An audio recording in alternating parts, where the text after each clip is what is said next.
Hey there, Stampin' friends. It's Jody Breckbill, Stampin' Queen, and I'm here today to talk to you a little bit about a new tool that we have coming out called the Stamparatus, or in my world, I call it the Stampasaurus. But it is something that some of you have probably pre-ordered, so yours will be arriving in the next couple of months.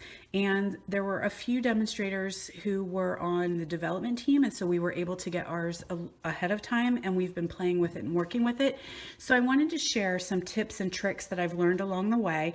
Some of these are my own thoughts, and some are from other demos that I've talked to, just so that when yours does come, you're prepared for the way that it works, so that you have the best experience that you possibly can.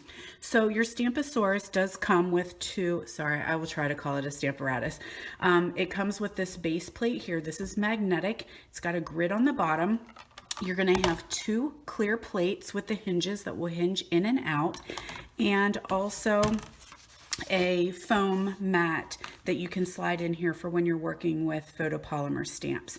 So the one thing I want to talk to you about that is especially important is the magnets on the back. So there's two wells here that your magnets will be stored in, and these magnets are incredibly strong. There really is seriously a warning if you have pacemakers that you need to be careful with these. Kind of the same deal with our magnetic plate for the Big Shot, is that you need to be very careful. They're long skinny magnets, which is great. What I have done is put washi tape on them. Okay, so I wrapped washi tape around the magnet. Washi tape tears very, very easily, so I have like 3 or 4 layers on here, and then I've left a little bit of a tail so that I'm able to now pick up my magnets very, very easily with this tail, because it really is hard to get your fingers underneath there and pick them up. Now the washi does act like a little bit of a buffer as well, because these magnets want to attract to each other. They really love each other very much. I kind of joke that they're like two randy teenagers, like you can't keep them apart. But what happens is the force of them getting together can break them. So we do need to be very careful, because Stampin' Up! Is not going to replace magnets that have been broken. So what I would love everyone to get into the habit of is taking one magnet off at a time and putting it onto your plate. Okay, once you have them on the plate, these teenagers behave themselves very well.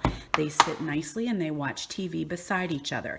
But when they are off of the plate without the magnet, they want to go everywhere. And I laid mine off to the side, and it actually went across my table and attached to my paper trimmer. It was attaching to the metal chair.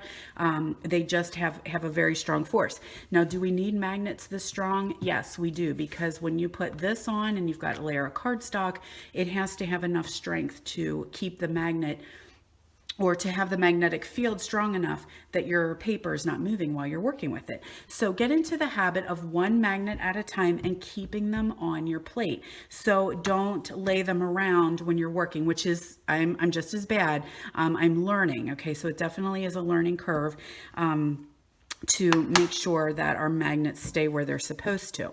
So the other thing we have are two plates. They slide in on with hinges, and you want to make sure that you're always putting them in and out at a 90-degree angle. They really are hard to get out any other way, but just keep that in mind, that you always want to go straight up and down when you're putting your plates in. And you have a top one and a bottom one. You can then also take them out, turn them, and you have another side here. So if you're doing a 3 or 4 step stamp, you can use that just by quickly turning them in and out.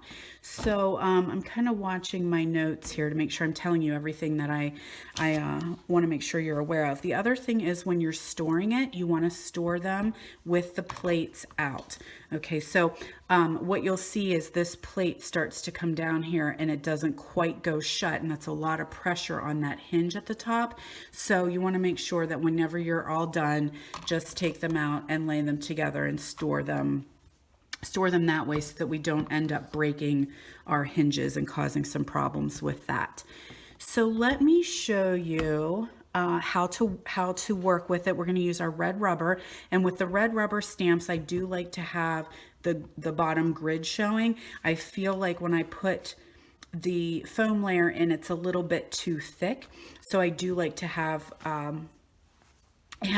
the grid showing, which is very helpful for visual whenever you're making multiples of something, because now you know exactly where you're able to put your cardstock to line it up so that you get the same image if you're making 30 or whatever of a project. So one thing I want to share also is that we're struggling a little bit when you have your cardstock here up in the corner and your stamps are close to where the hinges are.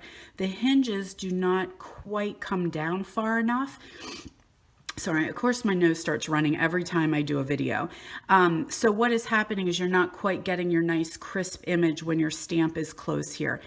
That I don't feel like, you may hear some people say that's a flaw in the design of the tool. I really don't feel that it is. It's just that there's a different thickness here than there is out here. So there's a little bit of a workaround if you want to use your cardstock up in the corners or, you know, close to the hinge base there.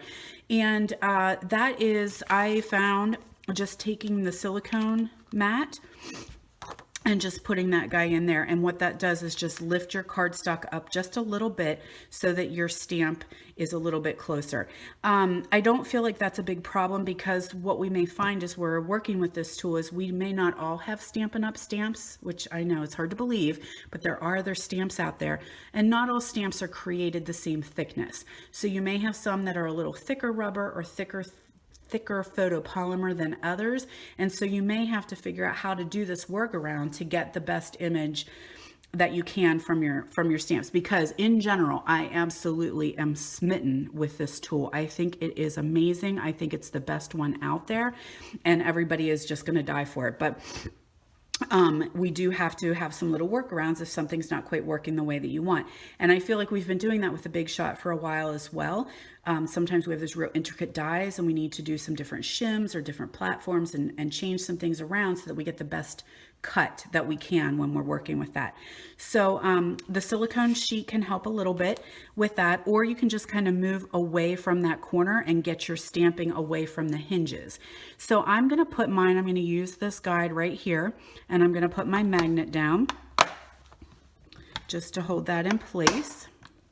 And I'm going to ink up my cake. This is Cake Soiree.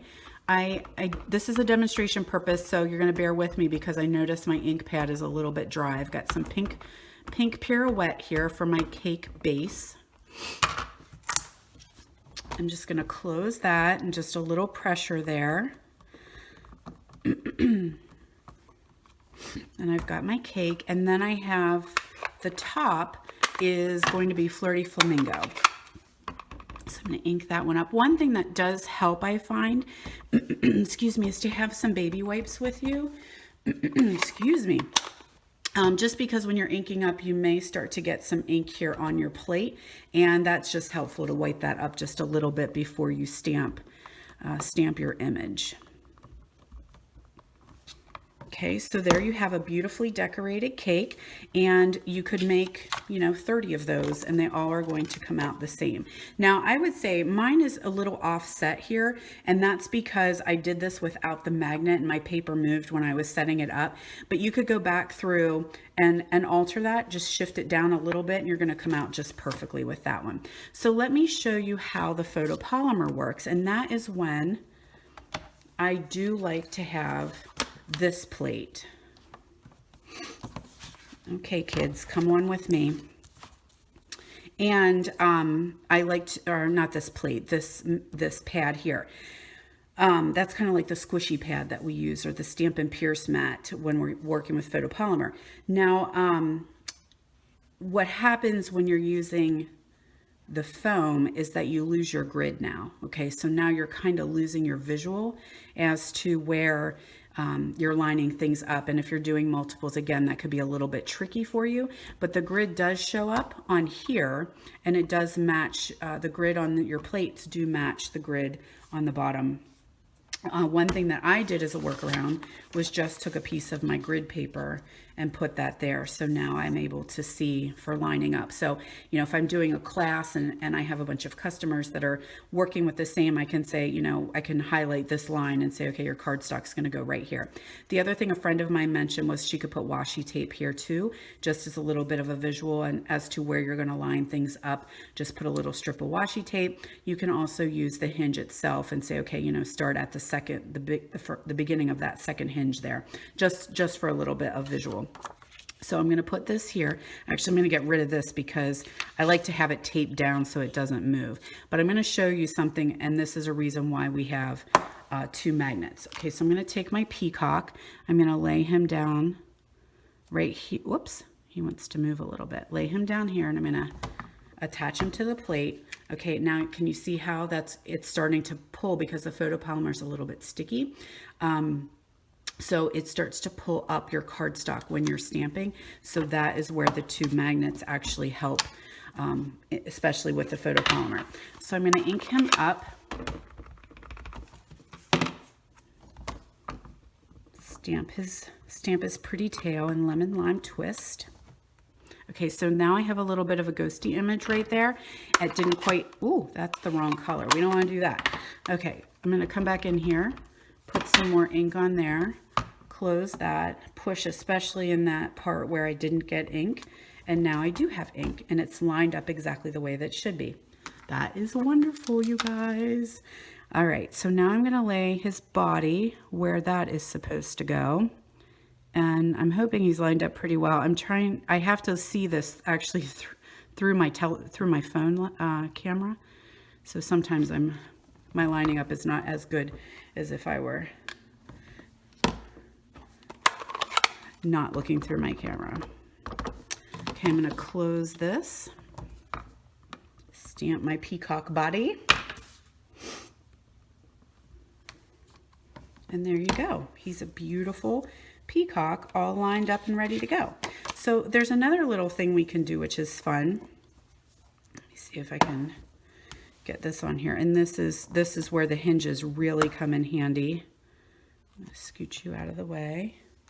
Let's put another word stamp on here.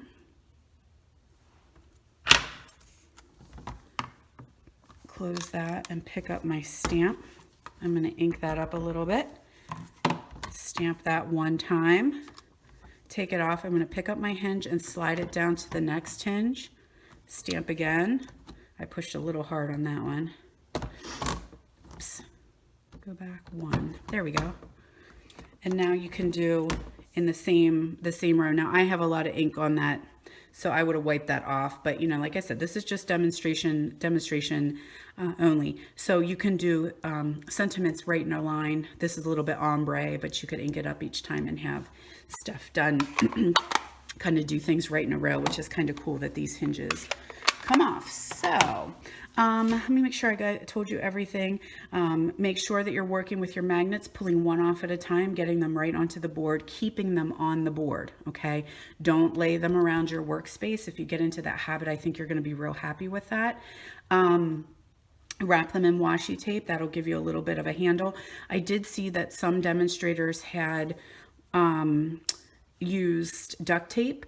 Duct tape I felt was a little bit wide and thick, but you could do that. You could use masking tape. I kind of like the washi because it was the exact size of the magnet, but you have to do a couple layers because washi is made to tear very, very easily.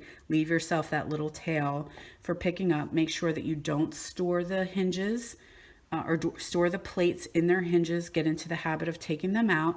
Use your shims where you need to. So even if you're working over here in this corner with the foam and you still need a little bit of a shim, use that. You can use the grid paper to help you along for lining things up. And I think that's all I wanted to share with you guys. So if you have any questions, contact me at Jody Brackbill, Stampin' Queen.